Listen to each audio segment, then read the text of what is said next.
وأشهد أن محمدًا عبده ورسوله أما بعد فإن خير الحديث كتاب الله وخير الهدي هدي محمد صلى الله عليه وآله وسلم وشر الأمور محدثاتها وكل محدثة بدعة وكل بدعة ضلالة وكل ضلالة في النار اللهم صل وسلم على نبينا محمد وبارك وسلم وصل عليه وعلى آله وأصحابه وأتباعه إلى يوم الدين۔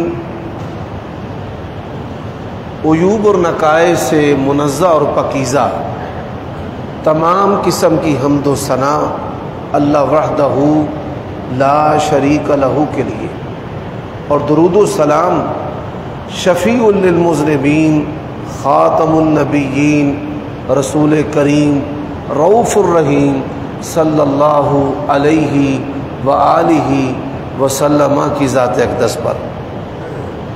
سامعین محترم، اللہ تبارک و تعالی نے بغیر مانگے ہمیں اپنا وجود جو ہمارا بدن ہے یہ عطا کیا ہے۔ ہم میں سے کسی نے بھی اللہ کو کہا کہ یا اللہ تو مجھے پیدا کر، اللہ نے ہمارے کہے بغیر ہمیں یہ نعمتیں عطا کی ہیں۔ اور یہ اللہ تبارک و تعالیٰ کا جو عطا کردہ وجود ہے، اس کی جو معمولی نعمتیں ہیں، دنیا جہاں کی تمام نعمتیں اور خزانے ان معمولی نعمتوں کا بھی مقابلہ نہیں کر سکتے۔ انسان اپنے تمام وسائل اور علوم بروئے کار لا کر انسانی بدن کا ایک بال بھی پیدا نہیں کر سکتے۔ یہی وجہ ہے کہ اللہ تبارک و تعالیٰ نے فرمایا ہے وَفِي أَنفُسِكُمْ أَفَلَا تُبْصِرُونَ۔ اللہ تبارک و تعالیٰ کے وجود پر اور اس کی توحید پر نشانیاں تمہارے جسم اور بدن کے اندر ہیں، کیا تم عقل و بصیرت کا استعمال نہیں کرتے؟ حضرات، اب اللہ تبارک و تعالیٰ نے پیدائش سے لے کر موت تک ہماری جو ضروریات ہیں ان کی ذمہ داری خود اٹھائی ہے۔ وَمَا مِن دَابَّةٍ فِي الْأَرْضِ إِلَّا عَلَى اللَّهِ رِزْقُهَا۔ زمین میں جتنے بھی جاندار چوپائے اور انسان ہیں، اللہ تبارک و تعالیٰ کے ذمہ ان کا رزق ہے۔ رزق سے کیا مراد ہے؟ لباس اور جوتا، یہ رزق ہے۔ اور دنیا کے اندر کئی انسان ایسے ہیں کہ جو اللہ تبارک و تعالیٰ کی اس نعمت سے بھی محروم ہیں، اور وہ ننگے ہی پیدا ہوتے ہیں دنیا میں اور ننگے ہی دنیا سے چلے جاتے ہیں۔ یہ بچہ گر جائے گا، اس کو پکڑے، اپنے بابا کے پاس بیٹھ جاؤ بھائی۔ دوسری جو چیز ہے وہ خوراک اور غذا ہے، یہ بھی رزق ہے۔ تیسری جو چیز ہے وہ گھر ہے، یہ بھی رزق ہے۔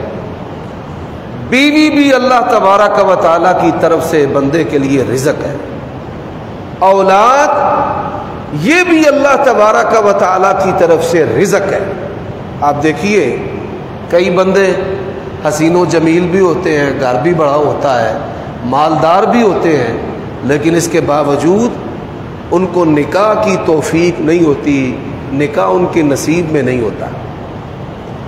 حضرات، میاں بیوی تندرست ہونے کے باوجود اولاد پیدا کرنے پر قادر نہیں ہے، یہ اللہ تبارک و تعالیٰ کے ہاتھ میں ہے۔ ڈاکٹر اور اطباء کہتے ہیں کہ مرد بھی صحت مند ہے، بیوی بھی صحت مند ہے، اولاد نہیں ہوتی ہے۔ اللہ تبارک و تعالیٰ نے فرمایا یَهَبُ لِمَن یَشَاءُ إِنَاثًا وَیَهَبُ لِمَن یَشَاءُ الذُّکُورَ أَوْ یُزَوِّجُهُمْ ذُکْرَانًا وَإِنَاثًا وَیَجْعَلُ مَن یَشَاءُ عَقِیمًا۔ بیٹے دینے والا بھی اللہ ہے، بیٹیاں دینے والا بھی اللہ ہے، دونوں نعمتیں دینے والا اللہ ہے، اور کچھ نہ دینے والا کون ہے؟ اللہ ہے۔ میرے بھائیوں دوستو، میں مثال دینا چاہتا ہوں حضرت سلیمان علیہ السلام کی۔ انہوں نے اللہ تبارک و تعالیٰ سے کہا رب ہب لی ملکا لا ينبغی لأحد من بعدی، اے اللہ مجھے ایسی بادشاہت عطا کرنا کہ میرے بعد قیامت کی صبح تک کے لیے وہ بادشاہت کسی کو نہ ملے۔ وَعُلِّمْنَا مَنطِقَ الطَّيْرِ، قرآن کہتا ہے کہ اللہ تبارک و تعالیٰ نے تمام پرندوں کی بولیاں حضرت سلیمان علیہ السلام کو سکھا دی۔ وَقَالَتْ نَمْلَةٌ يَا أَيُّهَا النَّمْلُ ادْخُلُوا مَسَاكِنَكُمْ لا يهتمنكم سليمان وجنوده وهم لا يشعرون فتبسم ضاحكا من قولها۔ اللہ نے کانوں کی قوت سماعت حضرت سلیمان علیہ السلام کو کیسی عطا کی ہے کہ چونٹی اپنی ساتھیوں سے بات کر رہی ہے اور حضرت سلیمان علیہ السلام کے کان اس بات کو سن رہے ہیں۔ حضرات، ان کے جو وزیر اور مشیر تھے وہ کتنی صلاحیتوں کے مالک تھے۔ تخت بلقیس کو حاضر کرنا ہے۔ قال عفریت من الجن، جنوں میں سے ایک جن جس کا نام عفریت تھا، اس نے کہا حضرت آپ قدم اٹھانے میں جتنی دیر لگاتے ہیں اتنی دیر میں وہ تخت آپ کے سامنے حاضر کر دوں گا۔ انسان کے بدن کے اندر کچھ حصے ہیں کہ وہ اپنی مرضی سے ان کو حرکت دیتا ہے، کچھ حصے ایسے ہیں کہ بدن جو ہے وہ منٹ کے اندر اپنے ان حصوں کو حرکت دیتا ہے اپنی صحت اور عافیت کے لیے۔ جسم خود بخود ان کو حرکت دیتا ہے، اور کچھ حرکتیں ایسی ہیں جو سیکنڈ سے پہلے ہوتی ہیں، سیکنڈوں سے پہلے ہمارے بدن کے اندر۔ یہ آنکھ کی پتلی کی جو حرکت ہے یہ سیکنڈ سے پہلے ہوتی ہے، اور اس نے کیا کہا آنکھ جھپکنے میں جتنی دیر لگتی ہے اس سے پہلے میں تخت حاضر کر دوں۔ آپ ان کی بادشاہت کا اندازہ کر لیں۔ ہوا بھی ان کے مسخر اور تابع ہے۔ 100 بیویاں تھیں ان کی، 100، اور کیا کہتے ہیں کہ میں اپنی بیویوں کے ساتھ شب باشی کروں گا، 100 بیٹا ہوگا۔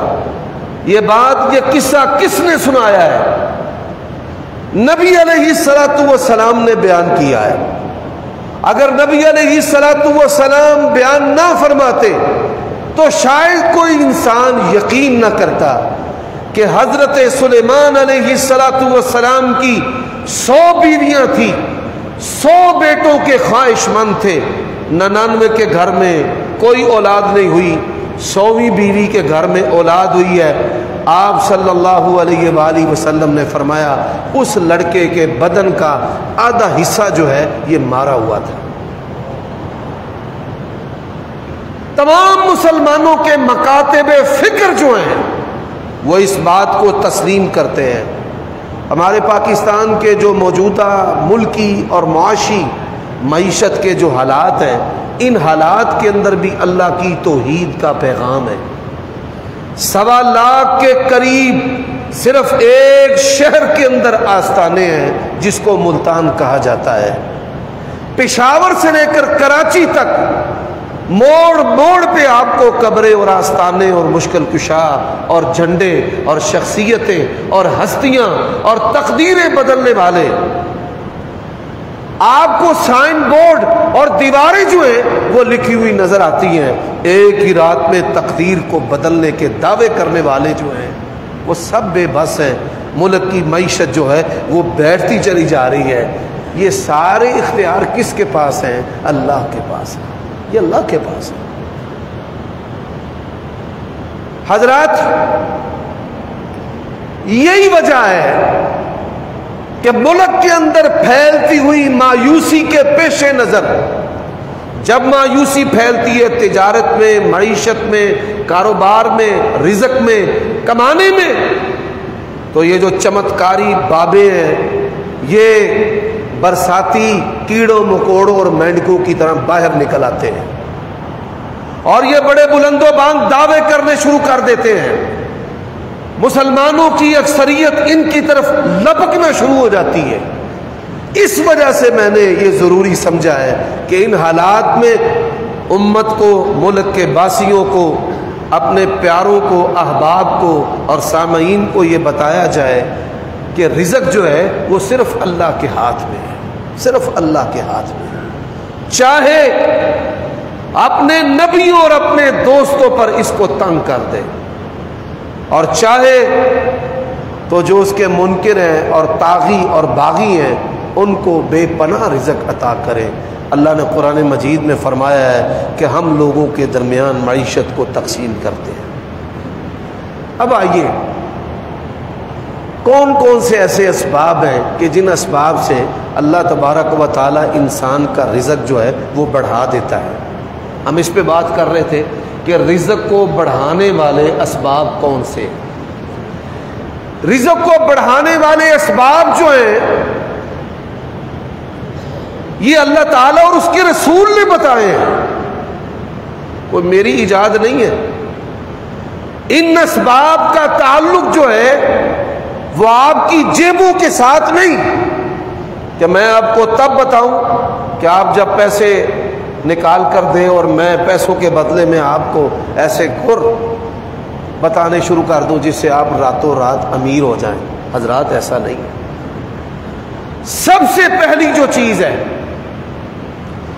جب فاقے آتے ہیں، غربت آتی ہے، قلت آتی ہے، تو کیا ہوتا ہے؟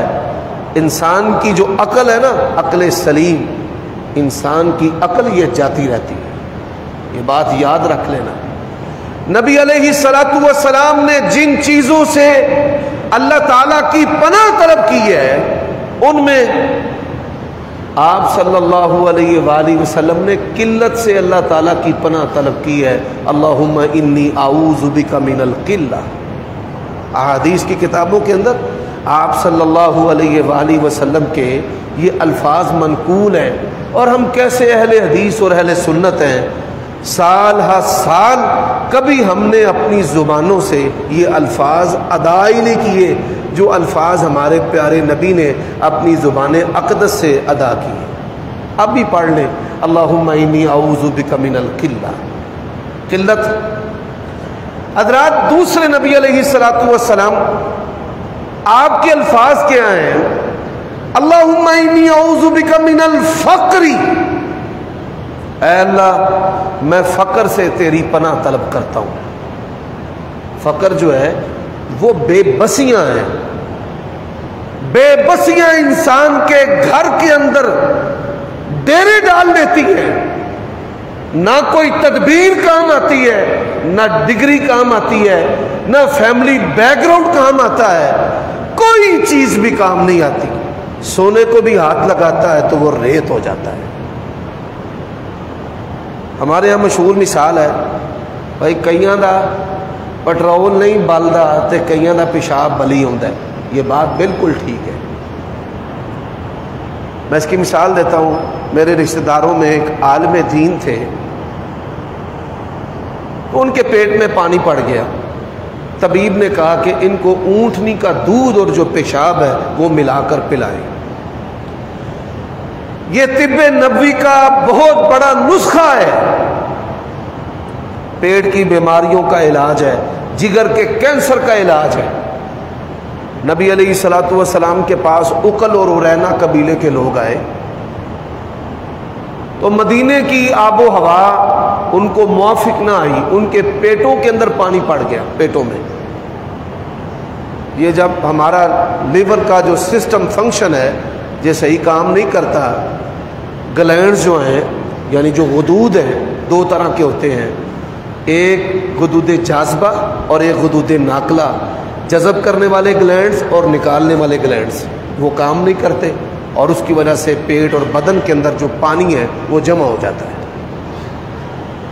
تو آپ صلی اللہ علیہ وآلہ وسلم نے فرمایا اشربوا من البانیہا، کہ ان کا دودھ اور جو بول ہے پیشاب وہ ملا کر پیو۔ انہوں نے ملا کر پیا تو اللہ تبارک و تعالیٰ نے ان کو صحیح کر دیا، صحت مند کر دیا۔ دنیا کے اندر سائنس جو ہے وہ اس کو ایڈمٹ کرتی ہے بطور علاج کے۔ سائنس نے موجودہ دور میں اس بات کو تسلیم کیا ہے کہ ہاں واقعتاً یہ لیور کے فنکشن اور سسٹم کو درست کرتا ہے۔ اب آپ صلی اللہ علیہ وآلہ وسلم کا یہ بتایا ہوا نسخہ ہے۔ میرے بھائیوں دوستوں آپ ذرا غور کیجئے گا، ہم نے دودھ خریدا اسے، اس وقت 50 روپے کلو دودھ تھا، اور کہا کہ ہمیں کچھ پیشاب بھی چاہیے۔ اس نے کہا بیٹھ جاؤ، 1 گھنٹے کے اندر اندر یہ پیشاب کرے گی تو پھر میں پیشاب جو ہے وہ آپ کو برتن میں ڈال کے دے دوں گا۔ بالٹی ساتھ لے کر گئے، وہ بالٹی اس کو دی، اس نے پیشاب ڈال دیا۔ جب پیشاب ڈال دیا تو ہم جانے لگے تو کہتا ہے کدھر جانے لگے ہو؟ ہم نے کہا جی بتائیں۔ وہ کہتا ہے اس کے بھی پیسے دیں، دودھ جو ہے وہ 50 روپے لیٹر ہے، لیکن یہ پیشاب جو ہے یہ 100 روپے کے حساب سے میں نے دینا ہے، لے کے جانا ہے تو ٹھیک ہے، نہیں تو ادھر رکھ دو۔ یہ اللہ کی مرضی ہے، اللہ چاہے پیشاب سے، جانور کے پیشاب سے بندے کو رزق عطا کرے، اور چاہے اس کے اثاثے پڑے رہے اور وہ ایک وقت کی روٹی سے آوازار ہو جائے۔ کئی کروڑوں پتی ہیں، میں نے ان کی بے بسیوں کو دیکھا ہے، کروڑوں کے مالک ہونے کے باوجود اللہ تبارک و تعالیٰ ایک وقت کی روٹی کے لیے ان کو عاجز کر دیتا ہے، اور وہ بیچارے قرضے مانگتے پھرتے ہیں کہ بھائی 5000 دینا، 10,000 دینا۔ وسائل کے ہوتے ہوئے اللہ کی مرضی ہے وہ وسائل آپ کے اوپر بند کر دے۔ کروڑوں کے مالک، اربوں کے مالک ہوتے ہوئے اللہ تبارک و تعالیٰ کی مرضی ہے کہ آپ کو زکوٰۃ کا محتاج بنا دے، یہ اللہ کی مرضی۔ اب وہ اسباب کون سے ہیں کہ جن سے اللہ تبارک و تعالیٰ جو ہے وہ اپنے بندوں کو رزق عطا کرتا ہے؟ سب سے پہلی جو چیز میں نے کہا نا کہ غربت جب آتی ہے تو عقل جو ہے، عقل اور بصیرت وہ چلی جاتی ہے۔ 2 چیزیں ایسی ہیں جن میں انسان کی عقل جو ہے وہ توازن میں نہیں رہتی۔ 2 چیزیں ایسی ہیں، غربت میں بھی نہیں رہتی، امیری میں بھی نہیں رہتی۔ اور جس بندے کو علم کا افارہ ہو جائے، علم کا تکبر ہو جائے، اس کا بھی دماغ ٹکانے پر نہیں رہتا۔ یہ بات یاد رکھ لیں میرے بھائیوں دوستوں۔ میں یہاں پر یہ بھی بتانا چاہتا ہوں کہ نبی علیہ الصلاۃ والسلام آپ کی جو دعائیں ہیں، ہر نماز کے اندر نبی علیہ السلام کی دعا آپ نے حکم دیا ہے کہ یہ دعا نماز کے اندر کرنی ہے۔ ہمارا بیڑا غرق کیوں ہو رہا ہے؟ سنتوں کو چھوڑنے کی وجہ سے۔ ہر نماز کے اندر ہمارے پیارے نبی نے ہمیں حکم دیا ہے ایک دعا پڑھنے کا۔ آپ صلی اللہ علیہ وآلہ وسلم کا عمل ہے، اور ہماری 90% اکثریت بالکل قریب بھی نہیں جاتی اس دعا کی۔ وہ دعا کون سی ہے؟ اللہم انی اعوذ بک من المأثم والمغرم۔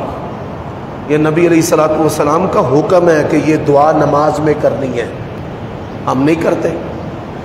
صحابہ کرام نے کہا یا رسول اللہ صلی اللہ علیہ وسلم، آپ بہت زیادہ چٹی سے اللہ کی پناہ طلب کرتے ہیں، بہت زیادہ چٹی سے اللہ کی پناہ طلب کرتے ہیں۔ ہم نے دیکھا آپ کثرت سے کہتے رہتے ہیں یا اللہ میں چٹی سے تیری پناہ مانگتا ہوں، میں چٹی سے تیری پناہ مانگتا ہوں، ہر نماز کے اندر ہی، نمازوں کے علاوہ بھی۔ تو نبی علیہ الصلوۃ والسلام نے فرمایا ہاں جب چٹیاں انسان کو پڑتی ہیں نا تو انسان جھوٹ بولتا ہے، وعدہ خلافیاں کرتا ہے، یعنی ایمان بھی جاتا رہتا ہے، چھپتا پھرتا ہے لوگوں سے۔ تو پہلی جو چیز ہے میں نصیحت کے طور پہ آپ کو کہتا ہوں، خواہشات کی غلامی کبھی نہ کرنا، ہوس کے پجاری کبھی نہ بننا۔ جو لوگ راتوں رات امیر ہونے کے شوقین اور خواہشات کے پجاری ہیں، مال کی ان کے اندر ہوس ہے، بندے بھی فراڈے، بیبیاں بھی فراڈیاں۔ وہ چکمے دیتے ہیں کہ ہم کاروبار کرتے ہیں اور کاروبار میں آدھے پیسے بچتے ہیں اور چوتھائی حصہ بچتا ہے، بندہ لالچ کے اندر پیسے دے بیٹھتا ہے اور پھر سارا کچھ ہی جاتا رہتا ہے۔ وہ کون سا کاروبار ہے دنیا کو بتایا جائے کہ جس طرح جتنے یہ پرکشش کے 100% منافع ہو رہا ہے، کئی ننھے ڈبل شاہ مذہبی روپ کے اندر بھی چلتے پھرتے آپ کو نظر آئیں گے، بڑی بڑی داڑیاں، سلواریں نصف پنڈلیوں پہ، سروں پہ ٹوپیاں، نمازوں کی پابندی اور مشغلہ، مذہب کی آڑ میں لوگوں کے مال کو مارنا۔ یہ بات یاد رکھیں۔ میں ایک آپ کو حکایت سناتا ہوں، وہ نا سبحان اللہ شیخ سعدی رحمۃ اللہ علیہ نے ایک حکایت بیان کی ہے، میری عادت نہیں ہے حکایات کو بیان کرنے کی، لیکن واقعہ کی مناسبت سے میں سنا دیتا ہوں۔ اعتماد کا، رشتہ داری کا بلاత్కాر کرنا، یعنی انسان رشتہ داری پر اعتماد کرتا ہے، دوستی پر اعتماد کرتا ہے، نماز پہ اعتماد کرتا ہے، الحاج پہ اعتماد کرتا ہے، جو مذہبی سلوگن ہیں ان پہ اعتماد کرتا ہے، اور اس کی آڑ کے اندر ان کے مال کو لوٹ لیا جاتا ہے۔ ایسے لوگ جو ہیں وہ ڈبل مجرم ہیں۔ شیخ سعدی رحمۃ اللہ علیہ نے ایک حکایت لکھی کہ ایک کبوتر اور کبوتری دونوں میاں بیوی تھے، جوڑا درخت پر بیٹھے ہوئے۔ کبوتری نے دیکھا کہ دور سے ایک انسان آ رہا ہے، تو اس نے اپنے خامن سے کہا کہ اڑ جائیں، اڑ جائیں، بندہ آ رہا ہے۔ اس نے کہا کوئی ڈرنے والی بات نہیں ہے، یہ صوفی بندہ ہے، انہیں چولا پایا ہے، تسبیح پڑھی ہے، اللہ اللہ کری عمدہ، یہ تو شکاری ہے ہی نہیں۔ اس صوفی صاحب نے کیا کیا، قریب آیا، انہیں چولے دے تھلے تیر کمان کٹ کے کبوتر شکار کر کے وہ مارے۔ کبوتری جو ہے وہ شکایت لے کر قاضی، جو وقت کا قاضی تھا، اس کے پاس چلی گئی۔ ظلم ہوا ہے جی، میرا خاوند مار دیا ہے۔ وقت کے قاضی نے طلب کر لیا، صوفی صاحب آ جاؤ۔ اس نے کہا جی بات ہے سیدھی، کبوتر شکار ہے تے حلال ہے، تے شکار کرنا سنت ہے، تے میں شکار ہی کیتا ہے، میں اور کی کیتا ہے۔ اب اس کی دلیل جو ہے وہ بظاہر بڑی وزنی بھی تھی، معقول بھی تھی۔ کبوتری نے کہا شکار کرنے پر اعتراض نہیں ہے، اگر یہ شکاری کے روپ میں ہوتا اسی اٹھ جاندے۔ اعتراض تو اس بات پر ہے اے صوفی ملا درویش دے روپ دے ویسی، اصل جڑا ایدہ کرتوت سی انہیں لکایا سی، چھپایا سی۔ یہاں پر یہ پہلی نصیحت ہے کہ جہاں یہ بات ضروری ہے کہ رزق اللہ کے ہاتھ میں ہے، وہاں یہ بات ضروری ہے کہ مال کی ہوس جو ہے وہ انسان کے اندر نہیں ہونی چاہیے۔ جنی دیر تک لالچ زندہ ہے انی دیر تک فراڈ زندہ ہے، اور لالچ اس کا تعلق ڈگریوں کے ساتھ نہیں کہ جڑے جاہل ہوندے نے وہ لالچی ہوندے نے، یا جڑے سکولے نہیں پڑھے وہ لالچی ہوندے نے۔ بڑے بڑے پڑھے لکھے پروفیسر، ڈاکٹر، مولوی، وہ ایسے لوگوں کے دلال بنے ہوتے ہیں۔ ڈبل شاہ تھا، یہ وزیر آباد کا کریکٹر تھا، معاشرے کا ہر بندہ ہی اس کا دلال تھا، مذہبی کیا، پروفیسر کیا، ڈاکٹر کیا، جاہل کیا، خاکروب چپڑاسی کیا، ہر معاشرے کا بندہ اس نے بطور بروکر اور دلال کے آگے رکھا ہوا تھا۔ تو لالچ جو ہے اس کا تعلق معاشرے کے کسی ایک طبقے کے ساتھ نہیں ہے، پڑھے لکھے بھی لالچی ہوتے ہیں اور جاہل بھی لالچی ہوتے ہیں. لالچ نہیں ہونی چاہیے انسان کے اندر. حضرات، اب میں نے 3 باتیں گزشتہ خطبہ جمعہ میں عرض کی تھی. پہلی بات وہ تقوی ہے، پرہیزگاری ہے.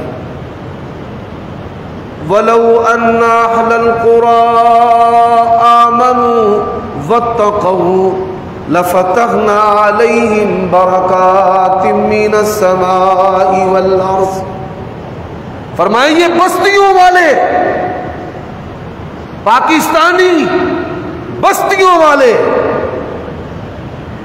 فرمایا اگر ایمان لانے کے بعد تقوی اختیار کرتے، ہم برکتوں کے دروازے ان کے اوپر سے بھی کھول دیتے، نیچے سے بھی کھول دیتے.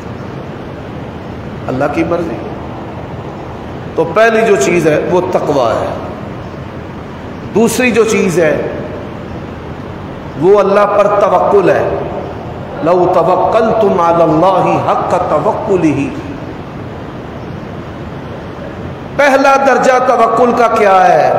پہلا درجہ بھائی اسباب کو اختیار کرو، اسباب کو اختیار کرو اور اللہ پر بھروسہ کرو. یہ پہلا درجہ ہے. لیکن یہ بات یاد رکھیں، اللہ نے قرآن میں کہا ہے علیہ توکلوا ان کنتم مؤمنین. اگر ایمان والے ہو تو بھروسہ مجھ پہ کرنا ہے. توکل کی سب سے اعلیٰ قسم یہ ہے کہ آپ اسباب بھی اختیار نہ کریں، آپ 100% اللہ پر توکل کریں. ایسا جو توکل اللہ پر ہو، اللہ اسباب بھی بندے کے ساتھ خود بخود جوڑ دیتا ہے. اب دیکھیں حضرت یوسف علیہ السلام بادشاہت حاصل کرنے کے لیے انہوں نے کوئی اسباب تو نہیں نا اختیار کیے، وہ تو کنویں کی پستی میں پڑے ہوئے ہیں.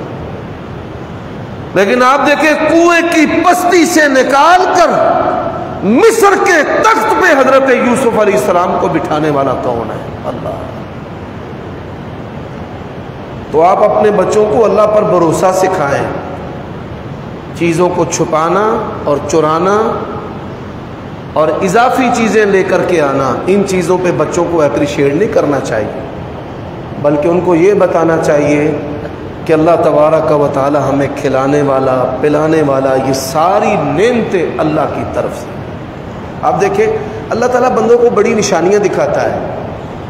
ہنڈیا پک جاتی ہے، چھپکلی گر گئی، پورا ٹبر انتظار کرتا رہا، جی ہانڈی پک گئی ہم نے کھانی ہے، نہیں کھا سکے. ہنڈیا پک گئی ہے، الٹ گئی، اللہ کی مرضی ہے، ہر چیز تیار ہو چکی ہے، اب نہیں کھا سکے. اور ہر انسان کی زندگی میں اللہ تبارک و تعالیٰ اس کے دل کے دروازے پر دستک دیتے ہیں.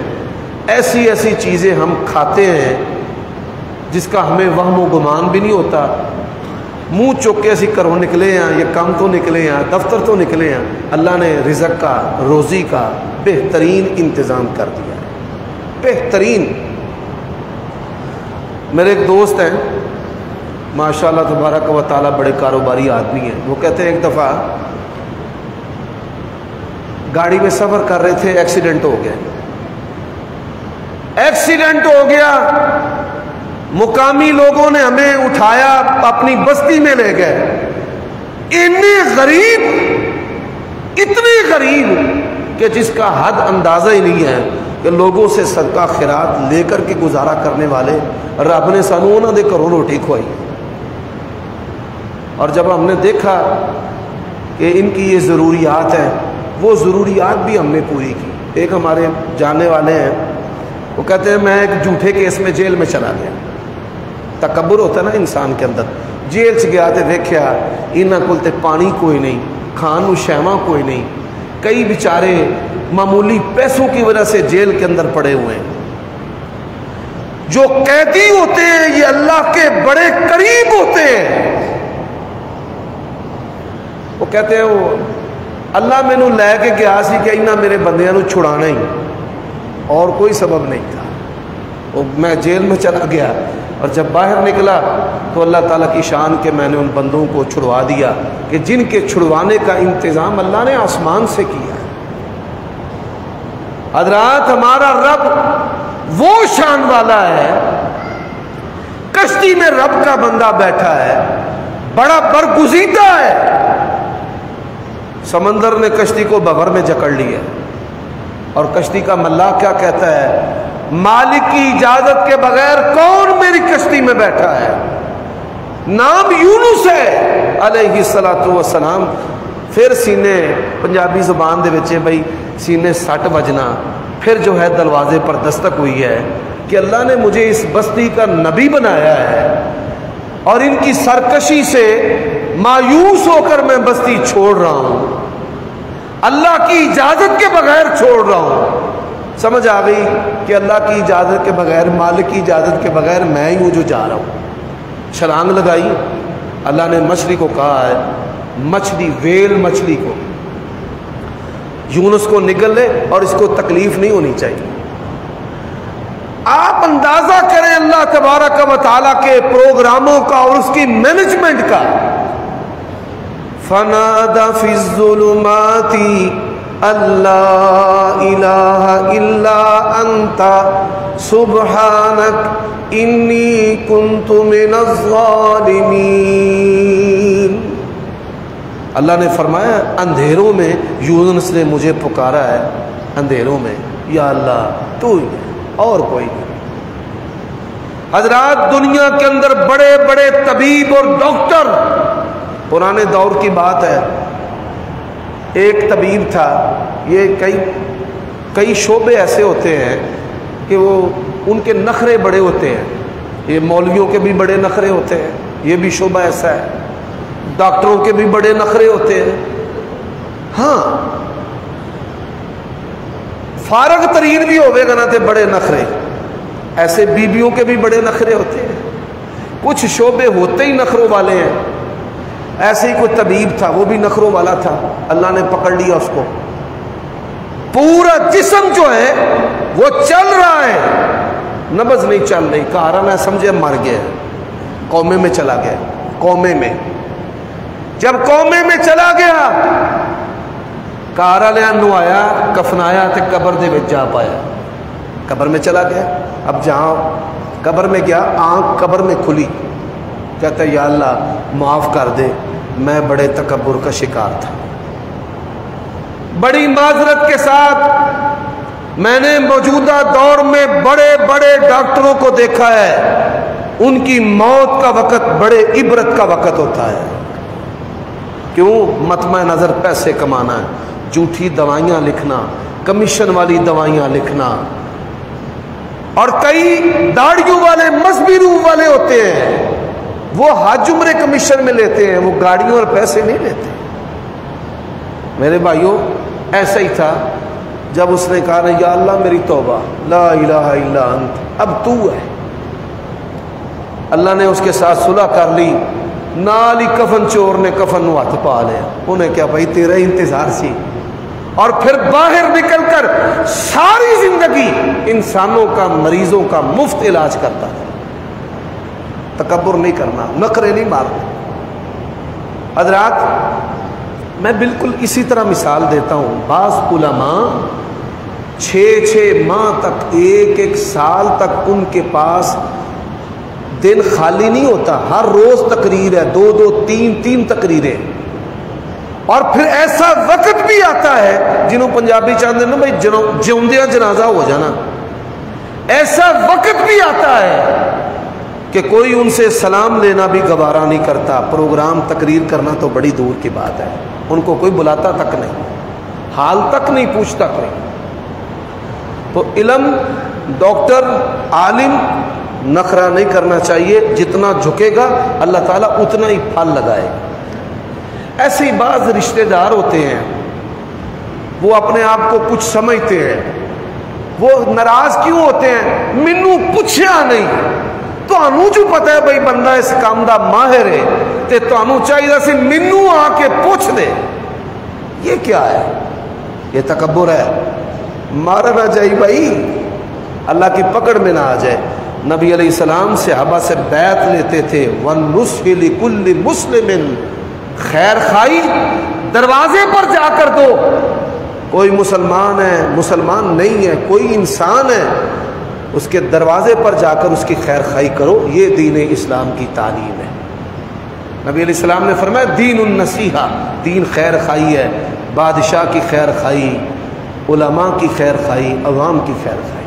تو میرے بھائیوں دوستو، توکل علیہ توکلوا ان کنتم مؤمنین، اللہ تعالی ہمیں کما حق ہو اپنی ذات کے اوپر توکل کرنے کی توفیق عطا فرمائے۔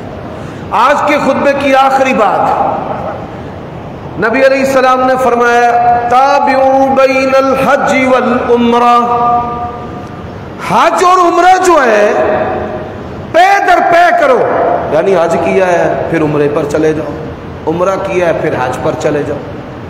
فرمایا اس کے دو فائدے ہیں، اللہ تعالیٰ غربت کو ختم کر دیتا ہے اور گناہوں کو بھی ختم کر دیتا ہے۔ جو لبرل لوگ ہوتے ہیں نا، ملحدین بے دین، ان کو حج عمرے سے بڑی تکلیف ہوتی ہے۔ وہ کہتے ہیں نہیں بچی کی شادی کر دو، فلاں کا علاج کروا دو، حج عمرے پہ جانے کی کیا ضرورت ہے؟ اب ان کو کہیں کہ بھائی 2 کنال کے کوٹھی میں رہنے کی کیا ضرورت ہے، کنال میں لے لو، پتھر لگانے کی کیا ضرورت ہے، ٹائلیں لگانے کی کیا ضرورت ہے، لگزی گاڑیوں کی کیا ضرورت ہے؟ اپنی خواہشات پر یہ مثالیں نہیں دیں گے، اور جب اللہ کے حقوق آ جائیں تو یہ مثالیں دینا شروع کر دیتے ہیں۔ حالانکہ حج اور عمرے کی عبادت کے ساتھ بھی سینکڑوں نہیں لاکھوں لوگوں کا رزق وابستہ ہے۔ یہ ایسی عبادت ہے کہ جب آپ یہاں سے ویزا لگواتے ہیں، ویزا لگوانے سے لے کر گھر آنے تک آپ کے اس 2 لاکھ کے خرچے کے اندر اللہ تعالیٰ سینکڑوں لوگوں کو رزق عطا کرتا ہے۔ ویزا لگوانے والا، ٹکٹ بنانے والا، جہاز پہ آپ کا سامان چڑھانے والے وہ ملازمین ہیں، آپ کو بورڈنگ دینے والے وہ بیچارے رزق کماتے ہیں۔ آپ وہاں پر جا کر وہاں پہ کھانا بنانے والے بیٹھے ہیں، آپ کھانا کھاتے ہیں، وہاں کے آپ کی خدمت کرنے والے، ہوٹل بسترے بیچنے والے، سینکڑوں لوگوں کا رزق جو ہے وہ اللہ تعالیٰ نے آپ کے ساتھ وابستہ رکھا ہے۔ تو یہ ساری منفی باتیں ہیں۔ حج عمرے کی عبادت کے ساتھ بھی اللہ تعالیٰ انسان کی غربت کو ختم کرتا ہے اور اس کے گناہوں کو بھی ختم کرتا ہے۔ اللہ ہمیں عمل کرنے کی توفیق عطا فرمائے۔